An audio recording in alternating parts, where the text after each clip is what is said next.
কানাডার টরন্টোতে মর্মান্তিক সড়ক দুর্ঘটনায় চিকিৎসাধীন বাংলাদেশি সঙ্গীত শিল্পী কুমার বিশ্বজিতের ছেলে নিবিড় কুমারের অবস্থা সংকটাপন্ন। দুর্ঘটনায় তার শরীরের কিছু অংশও পুড়ে গেছে। আহত নিবিড়কে টরন্টোর একটি হাসপাতালের নিবিড় পরিচর্যা কেন্দ্রে চিকিৎসা দেওয়া হচ্ছে। কুমার বিশ্বজিতের পারিবারিক সূত্রে জানা গেছে, মর্মান্তিক দুর্ঘটনায় আহত নিবিড়ের শরীরে একটি অস্ত্রোপচার করা হয়েছে। আরও দুটি অস্ত্রোপচার করতে হবে। পরের দুটি অস্ত্রোপচারের ব্যাপারে এখনো কোনো সিদ্ধান্ত নেওয়া হয়নি। ছেলের দুর্ঘটনার খবর শুনে গতকাল মঙ্গলবার দিবাগত রাতে বিমান বাংলাদেশ এয়ারলাইন্সে চড়ে কুমার বিশ্বজিৎ ও তার স্ত্রী নাইমা সুলতানা কানাডার উদ্দেশ্যে বাংলাদেশ ছেড়েছেন। আজ কানাডার স্থানীয় সময় সকাল 10টা 15 মিনিটে তাদের সেখানে পৌঁছানোর কথা ছিল।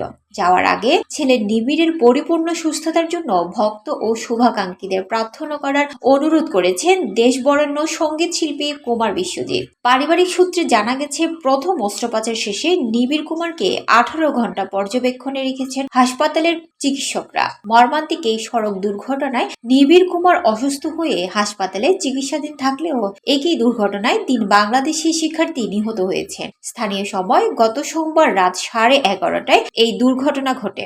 এই সময় নিবিড় চালকের আসনে ছিলেন। নিহত 3 শিক্ষার্থী হলেন শাহরিয়ার খান, অ্যাঞ্জেলা, আরিয়ান দীপ্ত। পুলিশ জানিয়েছে, নিহত শিক্ষার্থীদের মধ্যে একজন নারী রয়েছেন, তার বয়স 20 বছর।